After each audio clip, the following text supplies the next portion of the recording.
saat itu memang yang lagi banyak beritanya itu tentang Poso Ambon itulah yang banyak menghiasi media sosial belum ada ya, banyak menghiasi TV gitu kan, bahkan CD juga banyak tempoh hari itu disebar-sebar kan, Ambon Poso. Jadi karena kita apa ya, jiwa muda, semangat muda bang ya. Awalnya sih kemanusiaan kita lihat kok susah sekali mereka, kayaknya mereka nggak mendapat perhatian media, nggak kayak berita misalkan anaknya Raffi Ahmad gede besar sama kakaknya heboh gitu kan, cuma anak perangkatnya heboh gitu ya. Ini kok yang anak-anak dibunuhi, kemudian perempuan. Ibu sendiri tahu suami atau ikut terlibat bu? Oh, makanya saya bilang tadi, saya harus flashback. Flashback dulu.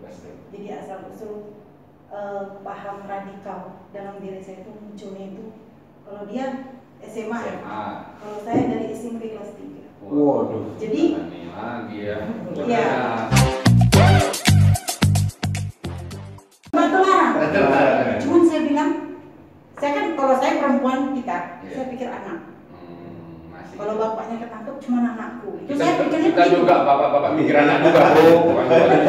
Tapi kalau dia tidak. Dia yang dipikirkan masih itu tau. Bidadari.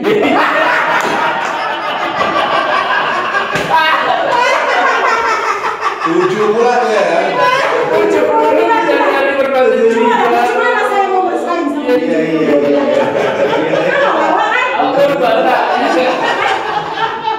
Ternyata kenapa bidadari juga? Enggak dapat.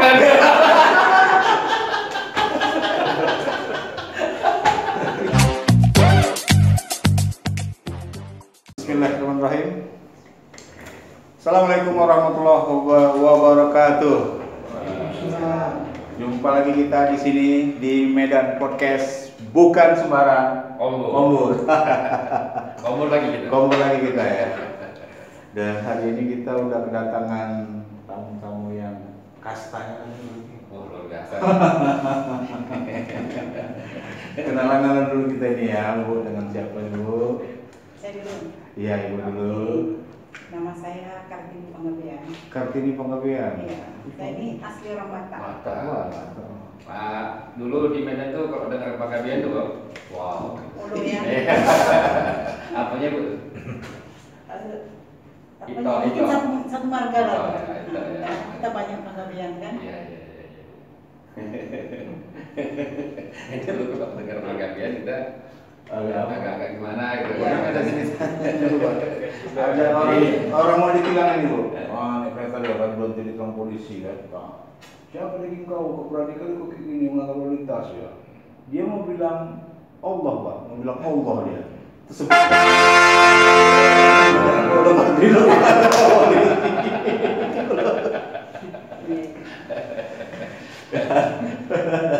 Iya.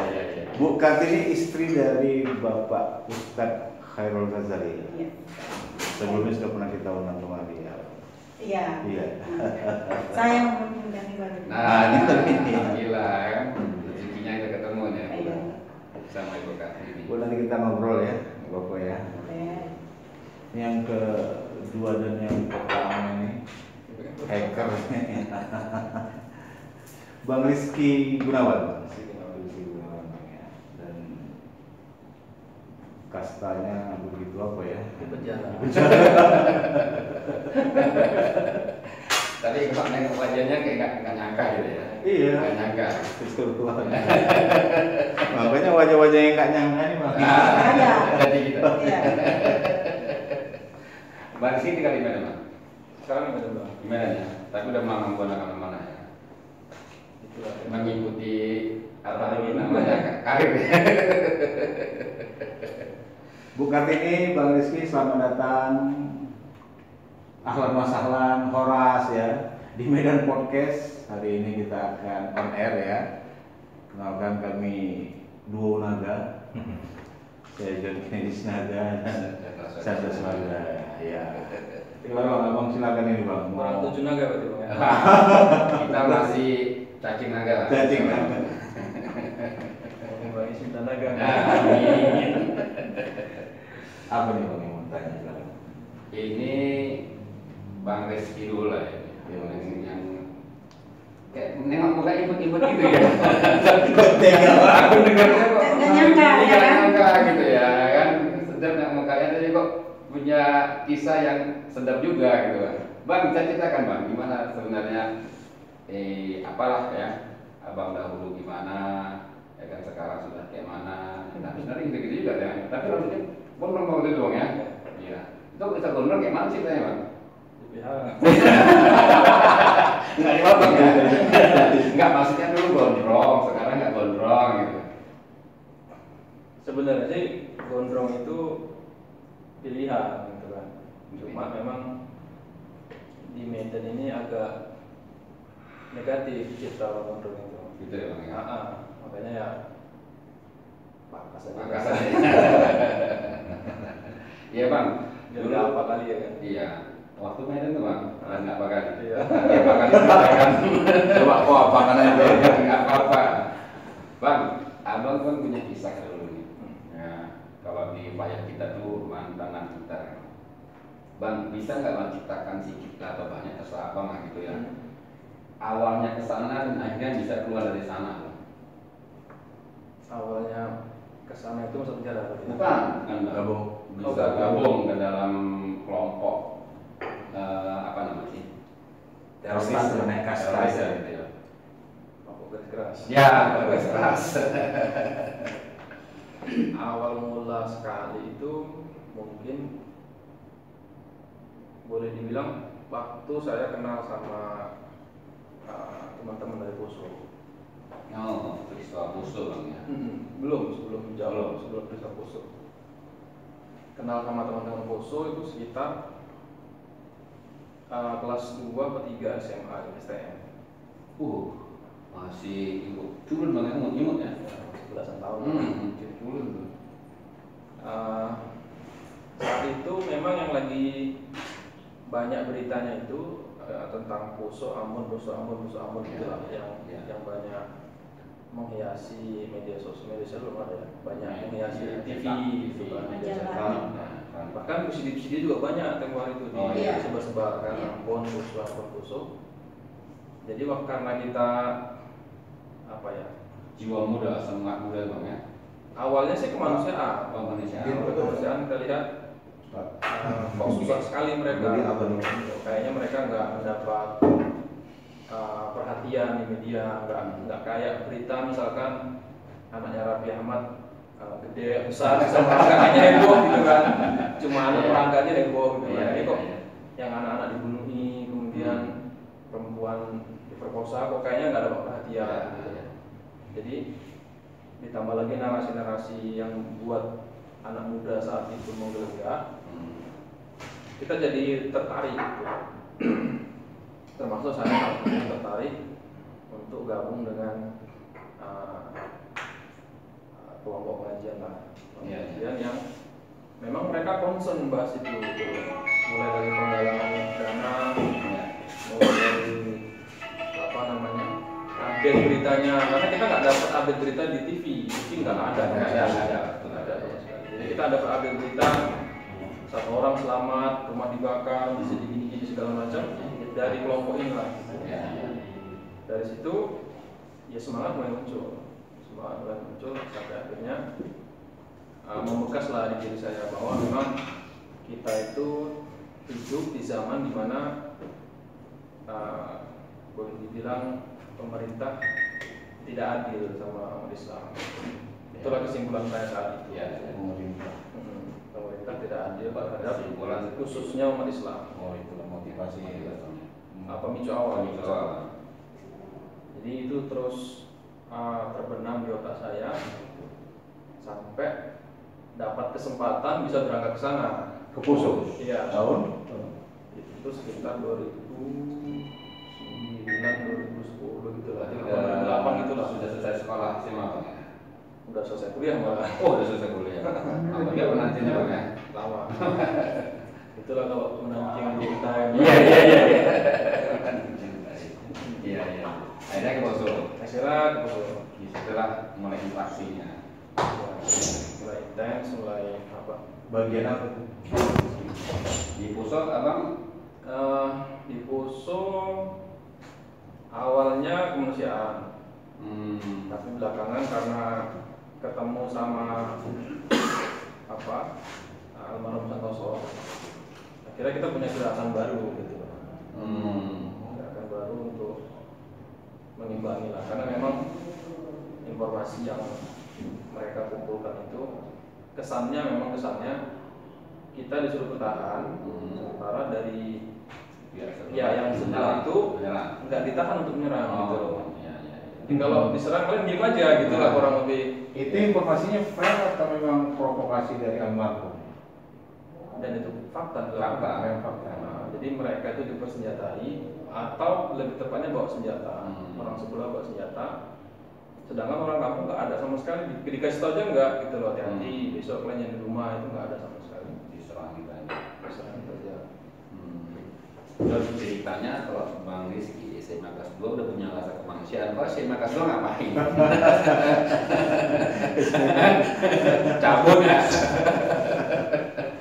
Artinya luar biasa juga kan punya masih SMA kelas 2 punya rasa seperti itu, ya kan?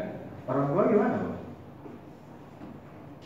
Gimana maksudnya? Waktu itu orang tua Bang ketika Bang berangkat itu orang tua nggak tahu. Saya orang tua itu mulai ngasih kepercayaan itu dari SD itu ngasih kepercayaan. Saya ikut pramuka, saya ikut PA pecinta alam. Orang tua udah biasa. Saya ke Aceh aja waktu tsunami itu, ya nanya aja, kau balik kapan gitu aja. Bukan nanya kau kayak mana ke sana segala macam, taunya nanya udah di sana, kau balik kapan gitu loh. Kayak mana di sana makannya gitu. Ya. Luar biasa. Bu, izin. Ibu kan istri Ustadz Bojarin mulai tahun kemarin ya kan? Ibu sendiri tahu suami atau ikut terlibat Bu? Oh, makanya saya bilang tadi, saya harus flashback. Wah, yes. Flashback dulu. Flashback. Jadi asal usul paham radikal dalam diri saya itu munculnya itu kalau dia SMA. Kalau saya dari SMP kelas 3. Waduh. Jadi lagi ya. Iya. Radikal ya. Tidak, ini muncul beda paham radikal sama tindakan terorisme. Jadi paham radikal itu muncul pada waktu kakak saya kan dulu kuliah di Banda Aceh. Dia kuliah di Banda Aceh, kemudian dia ikut pengajian, ya. Kemudian pakcik saya pun ada pengajiannya dulu tahun 95, 96. Terus saya kelas 3 SMP. Pada masa itu disuruh untuk masa itu orang sulit untuk berkerudung. Ya, ada tahun 96 itu ya, anak SMP, apalagi saya SMP negeri ya, itu nggak ada pakai kerudung. Ya. Jadi pakai kerudung, disuruh pakai kerudung, kita pakai kerudung kan. Kemudian kita diajak untuk ikut pengajian. Yang namanya kita orang tua kan anak itu harus mengaji. Betul. Dia tidak tahu dia tidak berpikir pengajian seperti apa. Orang zaman dulu kan tidak berpikir itu. Terorisme itu kan zaman dulu belum ada. Belum semangat. Jadi pada masa itu kelas 3 SMP ikut ngaji yang kalau dibilang dia pengajian di bawah tanah. Itu underground. Ya, dia ikut pengajian ini. Di lorong-lorong aja. Di bawah tanah juga ada permukaan, bukan pengajian di masjid, tapi pengajian rumah-rumah. Jadi yang dibahas itu pengajian yang anti Pancasila. Nama-nama pengajiannya apa? Dia nggak ada. Justru dia nggak ada namanya. Kalau dulu UTB. Iya. Dia alirannya sama seperti kita diajarkan untuk mencintai Dore, ya. Tokoh di Aceh DITI itu kan.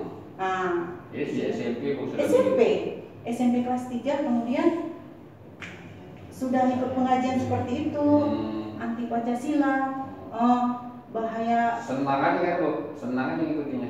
Senang, itu cukup menarik. Karena dia di pelajaran PMP ya, bukan PKN. Iya. Itu kok kontras.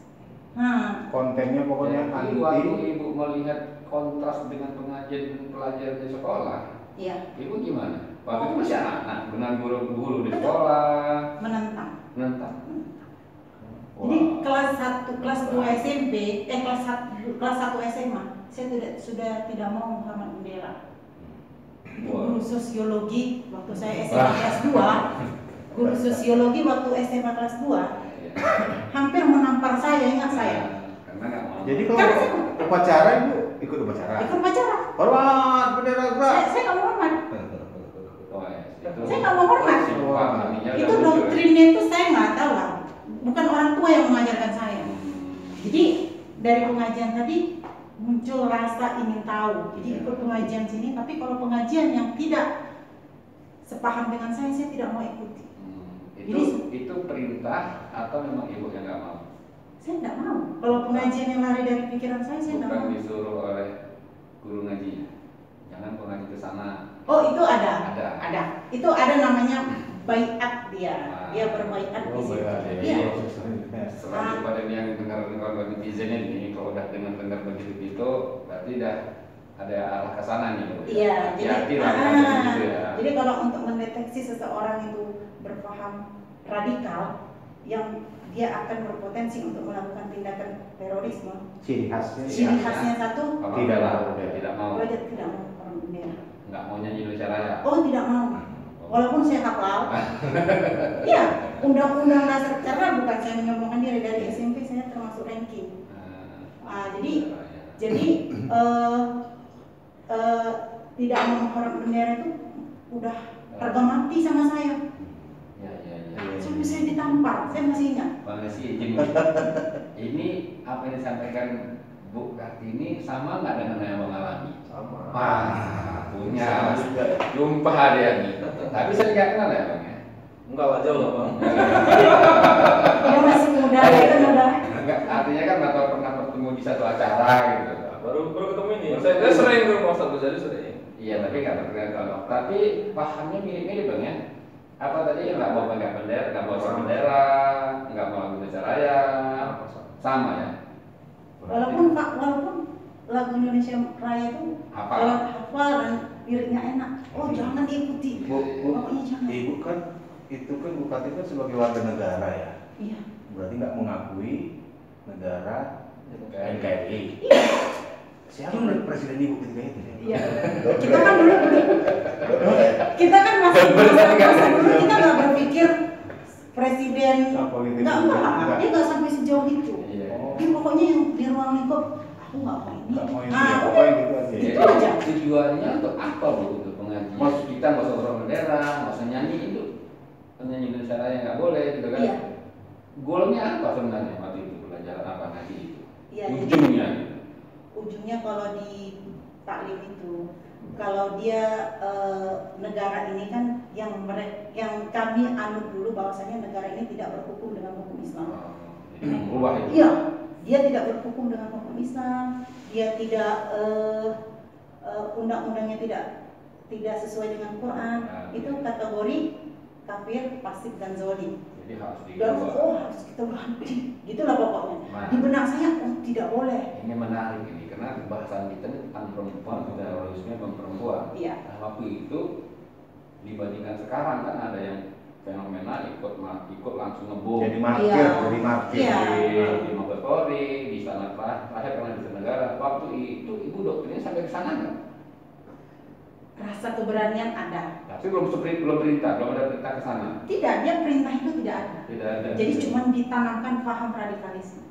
Tapi untuk aksi terorisme Tidak. belum. Masa itu mungkin karena waktu itu usia saya juga masih di bawah umur gitu ya. Dan nggak ada wanita yang melakukan aksi radikalisme dalam bentuk bom bunuh diri. Amalia istilahnya. Amalia. Yang Ketika itu. ketiga itu nggak ada. Oh, ada. Nggak ada. Itu waktu itu masa itu kan kawan-kawan saya banyak tuh yang berpaham seperti saya pada waktu saya sudah SMA itu banyak berpaham seperti itu. Tapi nggak ada juga turun ke lapang untuk beramalia. Tidak. Tidak. Karena ada satu juga diajarkan bahwasanya perempuan surganya tidak harus perang. Jihad perempuan dulu ya. Mendukung suami. Jihad perempuan itu di rumah. Jadi kalau sekarang ada perempuan yang melakukan tindakan-tindakan seperti itu tentornya itu kurang ilmu. dia, terlalu bernafsu. Tahu ini fenomena apa yang sekarang ada sekarang? Kalau menurut saya fenomenanya mungkin Nah. karena laki-laki yang kurang punya nyali, Mas. jadi memanfaatkan. Iya, kalau menurut saya memanfaatkan perempuan yang punya jadi. stabilan emosional yang tidak stabil. Perempuan cenderung emosi tidak stabil, betul kan? Cuman kan ini terus jadi liar ini Bu. Pelaku perempuan kan terus ada kan, dan Iya. lama-lama jadi dimaklumkan karena laki-laki tadi yang Ibu bilang jadi mental vendor kan, ini gimana mensikapinya, dianggap dia bisa di-cut gitu. Kita cari kantornya lah. Siapa murabbinya yang membaiat itu? Karena pasti dimanapun cerita pasti tindakan terorisme itu pasti ada doktrin. Doktrin itu yang bisa mendoktrin itu murabbinya, ulil amrinya, itu pasti ada. Kalau liar-liar aja, kalau sekedar cuma terinspirasi, Tapi yang jelas dulu nggak ada, sekarang ada. Iya. Kesalahan. iya, itu saya bilang kesalahan tentornya. Walaupun vendor Salah mengarahkan dia. bukan di dalam lagi, udah berubahnya ininya mereka kan. Sistem pengajarannya kan juga di dalam lagi kan. Iya, Iya. cuman kan tetap kita kan kepada Al-Quran Iya, di iya. dalam hadis, walaupun tidak di dalam, tapi kan kita Iya. masih dalam norma perempuan itu surganya di mana? Iya, iya. Nah, Bang Rizky dibilang pula laki-laki tak punya nyali.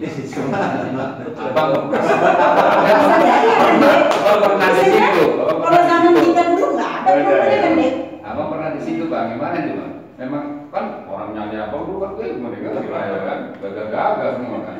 Apakah dulu dengan yang sekarang itu Bang ya beda mereka nyanyinya? Atau emang nggak ada lagi kader laki-lakinya? Nah, jadi memang fase perubahan iklim itu, iklim apa ya kalau kita bilang, iklim Berterorisan. terorisme, Itu berterorisan lah. aksi lah, lebih ke aksinya. Aksinya mengalami perubahan iklim yang pesat itu ketika ISIS lahir. ISIS. Iya. Jadi saya mengalami itu betul gitu loh, mengalami fase perubahan itu. Jadi kalau dulu kita mau ngaji itu harus ngikutin marhalah itu kurikulum, tahapan. Jadi sebelum belajar jihad, belajar dulu tauhid, kemudian belajar dulu usul salasah, itu ilmu wajib lah yang harus kita punya sebelum kita jauh belajar faqih, belajar ghanimah, belajar pembagian kafir, segala macam. Dan memang itu saya lihat dan memang diakui itu marhalah itu berhasil membentuk satu insan yang betul-betul Islam itu dijadikan pegangan dia gitu. Jadi Islam itu ya dia gitu loh. Dia bentuk Islam itu di diri dia. Tingkahnya ya nggak aneh-aneh, kemudian pola pikirnya terjaga, pergaulan juga terjaga, dan mereka nggak aneh-aneh. Biasanya insan yang betul-betul berhasil dari pengajian itu. Cuma belakangan fase itu berubah, saya lihat. Banyak kawan-kawan atau kalau saya lihat anak-anak muda yang baru setelah saya ketangkap itu nggak ngelewatin fase itu lagi. Ya, mereka belum belajar usul salasah, udah belajar ghanimah, Pak. Jadi pikirannya ya gimana caranya di ghanimah, gimana caranya cari mati. Itu yang gimana caranya dapat duit dengan cara ghanimah yang dalam tanda kutip ada ibadahnya, atau fa'i yang ada nilai pahalanya menurut mereka. Gitu. Padahal itu kan nggak sekonyong-konyong kayak gitu. Ini yang akhirnya merubah warna dari jihad itu sendiri, yang pada akhirnya ustadz yang getol menfatwakan itu juga akhirnya merasa malu juga dan dia mengaku dia salah. Dulu kalau abang-abang pernah dengar ustadz siapa? Saya lupa. Yang masih Bukan. Ustadz Aman Abdurrahman.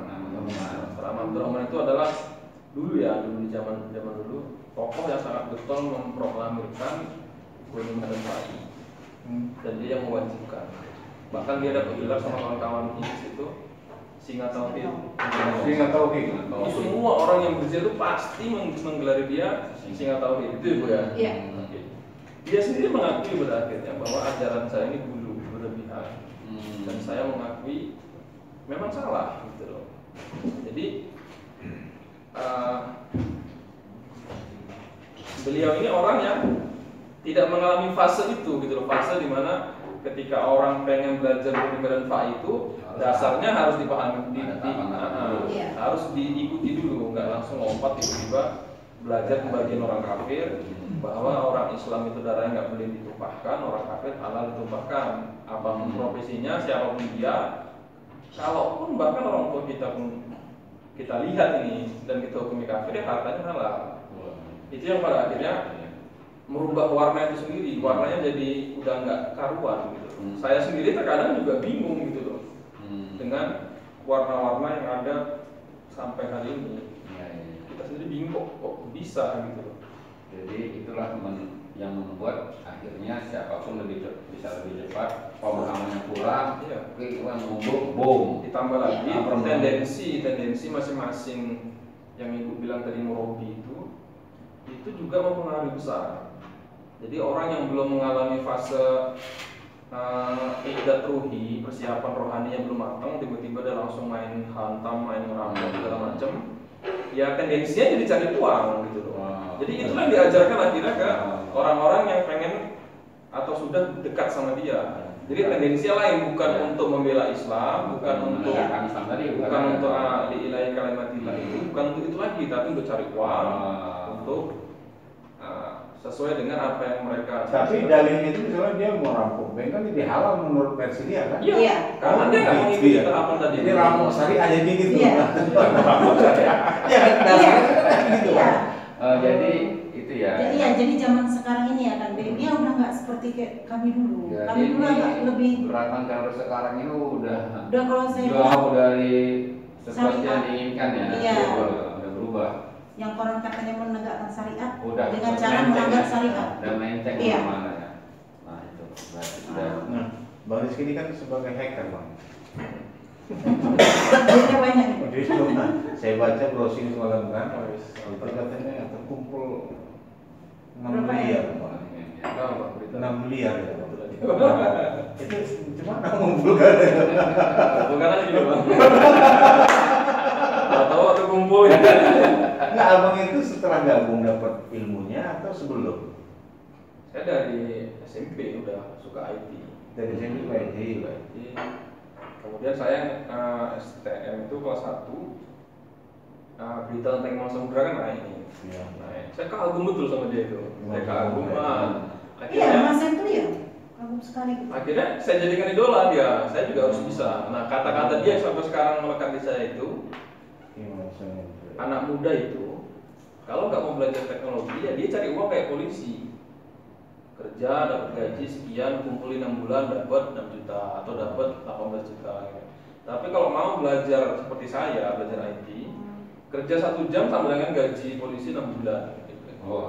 Itu yang tertanam di benak saya. Oh ya, saya harus coba. Berarti Imam Samudra memang ahli IT di masa itu. Memang idola kita dia. Ya. Jadi Bu, kalau Ibu yang kejadian yang di negara itu perempuan, ya kan, kemudian di Mabes Polri itu nunggu yang banyak, kayak pukul, sopan ternyata, tapi perasaan sudah tembak aja. Ini sebenarnya terjadi apa gitu di kalangan wanita, perempuan, baik yang sudah yang terpapar, yang sudah masuk maupun yang belum, kok bisa gitu. Jadi seperti ini kalau di dalam itu. Jadi kalau orang yang melakukan aksi keluar itu dianggap pahlawan. Yang kita masih di dalam ya. Kadang-kadang teroris ini lebih soft dia kalau dia sudah masuk penjara. Lebih jadi selebriti ya. Iya, dia lebih soft karena otomatis pikirannya terbuka. Jadi kenapa dia berani itulah. Memang di kalangan di taklim itu memang rata-rata berani. Tapi kan belum sampai ngebom. Belum sampai aksi amaliyah itu kan. Belum sampai. Tapi rata-rata itu udah berpaham radikal. Jadi kalau seperti muncul inspirasi. Jadi kalau dia sudah terdoktrin, udah terpapar, muncul inspirasi, faktor ekonomi, faktor keputusasaan membuat dia untuk mencari surga jalan pintas. Tapi sebenarnya kalau udah begitu dididik begitu disuruh aku mau. Sebenarnya gitu ya. Lihat yang disuruh juga. Enggak semua. Enggak juga ya. Iya. Tapi kalau arah ke mati itu biasa mau. Karena apa? Karena kalau sudah dipahamkan seperti ini, kalau sudah dipahamkan bahwasanya dunia ini, kalau kata Nabi kan, kau mau lihat dunia, lihatlah bangkai. Kan gitu, itu doktrin. Padahal bukan maksud kita meninggalkan dunia. Dan otomatis doktrinnya itu dia tidak mungkin mau berlama-lama di bangkai. Dia harus masuk surga. Masuk surga. Untuk surga itu kan istimewa. Seharusnya kan jalan untuk mencari surga itu kan juga bukan mudah. Tapi ada tawaran jalan pintas, betul nggak? Jalan pintas. Ibarat kita mau ke Medan, jalannya berliku-liku macet. Begitu ada jalan pintas, oh dari situ aja. Ke situ lah dia. Oh, dulu disuruh tembak juga udah. Kalau ada tembaknya, dulu ya. Iya. Bukan ini kan proses rekrutmen ini ya. Iya. Kan kalau dulu kan di bawah tanah, terus banyak penggemarnya. Iya. Nah sekarang ini anak-anak remaja, SMP, SMA, mahasiswa sekarang apakah masih seperti dulu? Kalau dulu Proses rekrutmennya atau dia metamorfosis dengan metode yang lain? Sekarang kalau dulu kan cara berpikir orang tidak luas. Cara berpikir orang tidak luas karena apa? Karena dulu nggak ada media sosial. Kalau sekarang kan ceramah ustadz di TikTok muncul, di apa muncul, di warna orang itu berbeda. Kalau dulu nggak ada, itu murabinya itu ada di bawah. Iya, jadi dia berubah cara berpikirnya. Jadi kalau dia berpikir ustadz satu itu yang paling benar, dia tidak mau menerima tausiah dari ustadz yang lain, nah itu bahaya. Tanda-tanda itu ya. Dia merasa dia paling benar, iya. Itu tanda-tanda yang paling, tapi itu sekarang ini jarang ya dia. Orang jarang lah. Karena anak muda sekarang langsung ke media sosial. Iya, pasti. Berita Islam tuh masuk mana saja. Iya. Kalau dulu kan nggak ada TV kayak ini saja ya kan. Nah, iya. Dan kemudian kita masuknya juga lebih mudah untuk merekrut. Sekarang. Dulu. Kalau Tapi dulu kan produk-produk bawa. Tapi dulu kalau dulu jadi. Kita merekrut jadi. Jadinya begini, kita kan masuk, dulu saya tuh masuk ke sekolah-sekolah. Dulu ada namanya PPI, Persatuan Pelajar, masa tahun 98. Jadi kita bikin sebuah, di sekolah itu taklim, pesantren kilat. Yang pesantren kilat itu banyak, tapi nanti akan tersaring berapa orang, kita bawa ke rumah. Itu jadi, ya maksudnya lebih baik lah pribadinya jadi. Tapi soleh-soleh semua itu ya? Iya. Kalau sekarang kan orang yang berkerudung besar pun mau tiktokan. Makanya bingung. Oh iya. Bercadar pun tiktokan. Oh dulu dari penampilan bisa dibedakan ya dulu ya. Kalau yang dulu, jangankan tiktokan, macakak. Saya kan ngobrol gini nggak pernah. Makanya jangan heran kalau ke rumah saya nggak pernah ketemu saya. Saya masih pakai budaya lama. Ya kan deh? Pernah nggak berapa kali ke rumah saya? Sering. Pernah jumpa saya? Saya masih pakai budaya lama, yang orang-orang tertentu aja. Kalau sekarang kan tidak, zaman ibu-ibu sekarang ya. Tapi ibu kayak gini Ustaz Ujar nggak marah kan? Izin Ustaz. Hati mati aja John. Hati mati aja. Tempernya. Bang Rizky, kita melihat kan sekarang kalau aku lihat ya, banyak sudah apa yang dikerjakan oleh aparat itu mengejar memburu, gitu ya, di mana-mana. Gitu. Tapi kok nggak habis-habis bang ya? Kenapa dia? Apakah memang ini seperti virus yang nggak bisa mati, atau memang kurang metode pemerintah kita yang nggak pas membasminya? Abang kan udah pernah di dalam kan? Atau abang juga pernah diburu? Kalau bicara orangnya bisa habis atau enggak?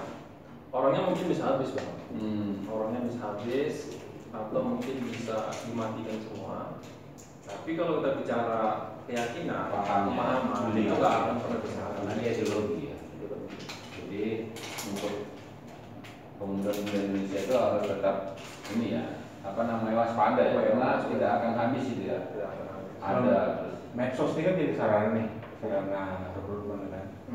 Mana di Twitter, di YouTube, Facebook yang paling. Di zaman saya itu Telegram sama Telegram. Facebook. Zaman saya ya. Kalau sekarang saya lihat cenderungnya mereka ke Facebook sekarang. Facebook. Bahkan Telegram juga ada seberapa, cuma nggak kayak dulu. Pemerintah kan punya otoritas itu untuk mendetek. Bisa nggak bisa didetek gitu kan.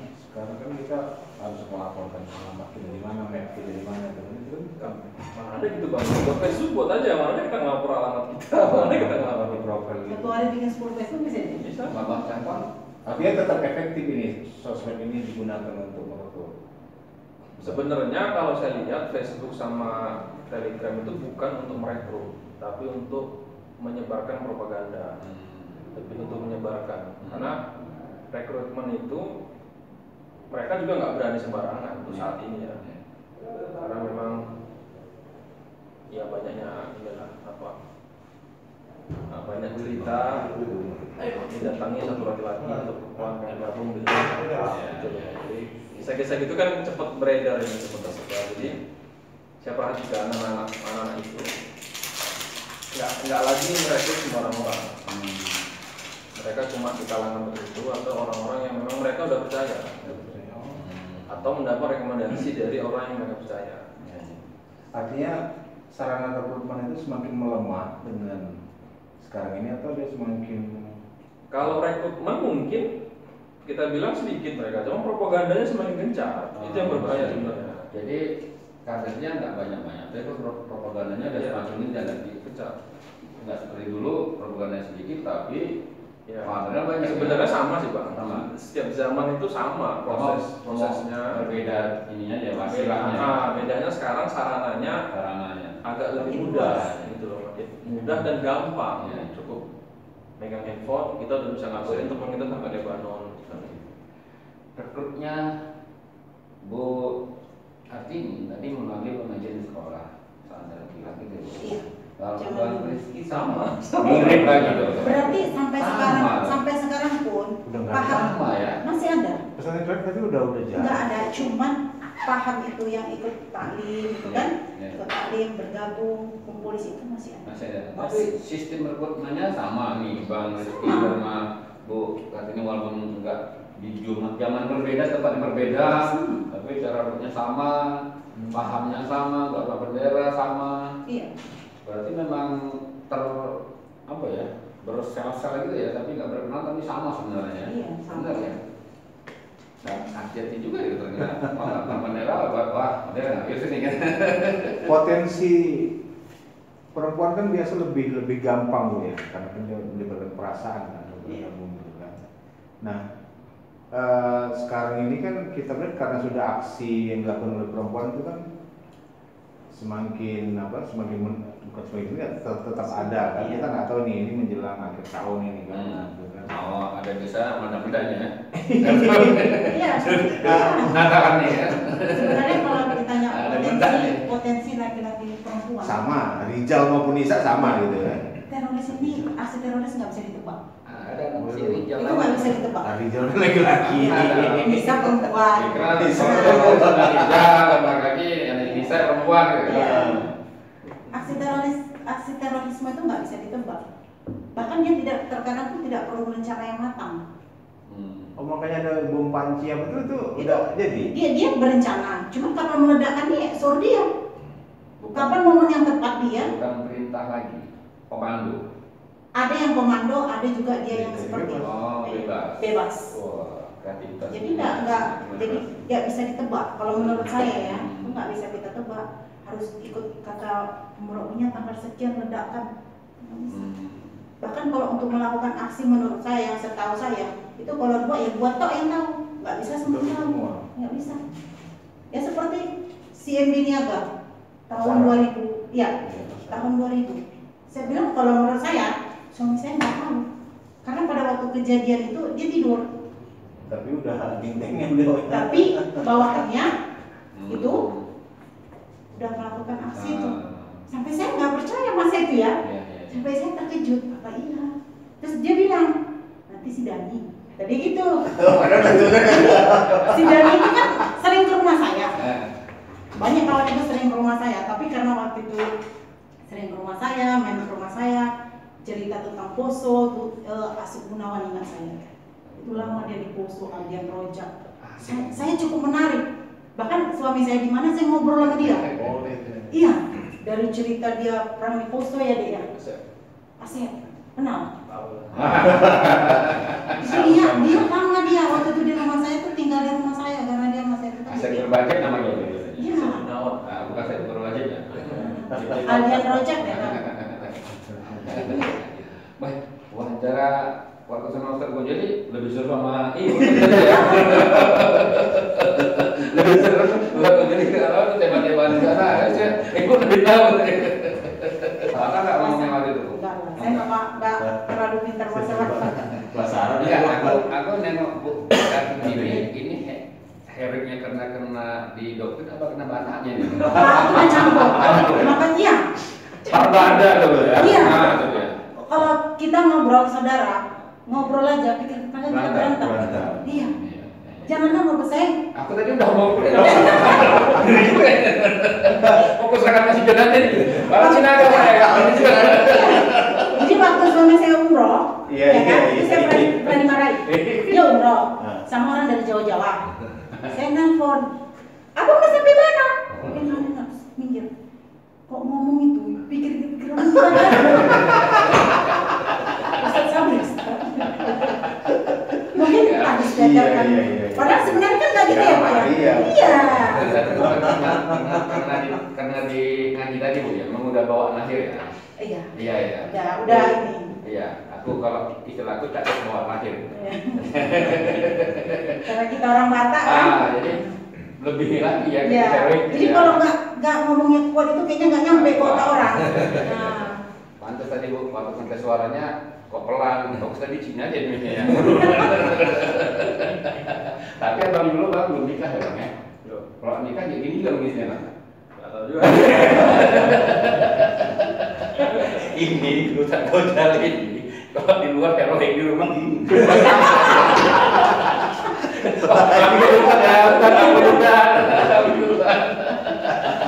Tapi pada waktu belum tertangkap, Iya. saya kalah. Oh iya. Saya kalah.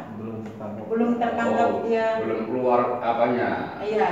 Dia pada waktu dia kan melakukan berkawan sama yang saya tahu, yang dikawaninya itu melanggar undang-undang negara, saya tahu.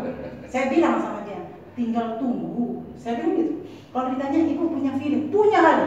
Saya bilang bakal ketangkep, punya. Tinggal tunggu aja. Tapi Artinya ibu melarang Ustadz. Tak terlarang. Tak terlarang. Saya gini kalau pun tak terlarang. Cuman saya bilang, saya kan kalau saya perempuan kita, saya pikir anak.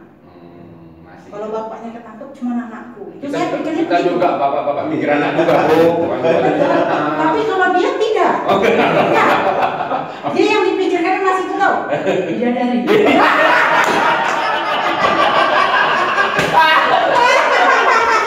Tujuh pula tuh ya. Cuma saya mau bersaing sama dia. Iya.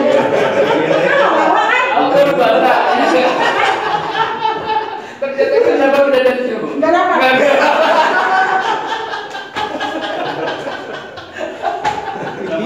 Namanya guru pengabdian. Masih enggak. Ini juga yang dipakai dari Berbahasa jeli. Nah, sugesti untuk laki-laki kan itu Bu. Iya. Bidadari kan. Kalau perempuan biasa iming-imingnya apa ya? Sebenarnya kalau dibilang iming-iming perempuan itu sama seperti surga. Cuman yang kepatuhan terhadap suami di situ surganya. Patuh. Jadi kalau dibilang jangan gitu ya udah jangan. Mau A katanya pun Allah pikir. Jadi sekarang lu kasihan yang Ustaz Gajal nih. Iya kan? Tidur. Masih berbeda di situ. Guru pengabdian itu.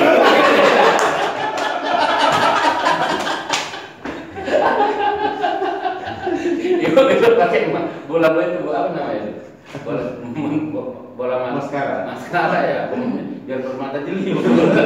Pakai lensa kontak yang warna biru. Iya, tak terlalu ya susah kita. Memang ternyata apanya ya, Astaga jadi rupanya jihad mendapat bidadari rupanya.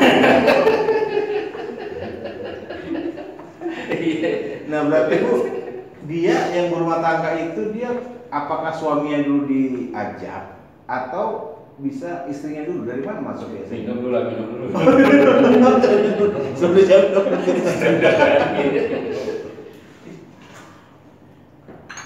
Tak lagi Pak, lagi nyampe. Iya, maksudnya nih ajarin masuklah ke keluarga gitu kan. Biasa efektifnya kemana? Ke kepala rumah tangga atau ke emak-emaknya dulu? Kalau saya dan sama suami saya itu karena satu pemikiran. Sama Jadi saya menerima dia. Satu fikro. Iya, satu pemikiran. Pemikirannya masih mikir bidadari tuh. Udah nggak berani lagi. Kalau pada situ bidadari juga Pak. Karena Salah satunya. Karena kan saya juga punya dalil kalau dia milih bidadari. Kan ada dalam hadis kalau istrinya soleha itu ratunya bidadari. Wah. Jadi saya cukup saya jadi soleha, benar. Saya ratunya para bidadari. Tapi kan tunggu saya dulu. Dia udah meninggal belum? Iya, belum jadi ratunya. Ustaz juga setengah bidadari sana. Tapi udah digapling Pak. Jadi nggak dapat bidadari lagi Ustaz ikutan ini kan tinggal jihad lagi. Jadi Bu, sekarang buat anak-anak sekarang pesan untuk anak-anak muda yang perempuan khususnya lah, supaya jangan terikut-ikut gitu ya, yang SMP sudah waktu itu SMP, yang SMA apalagi di kampus-kampus ya, Di kampus. kampus-kampus SMA itu. Saran Bu kepada mereka supaya bisa memfilter, supaya mereka jangan terikut nanti. Jadi saran saya kalau punya gairah agama yang tinggi, seorang pemuda jangan belajar kepada satu guru. Jangan belajar kepada satu guru.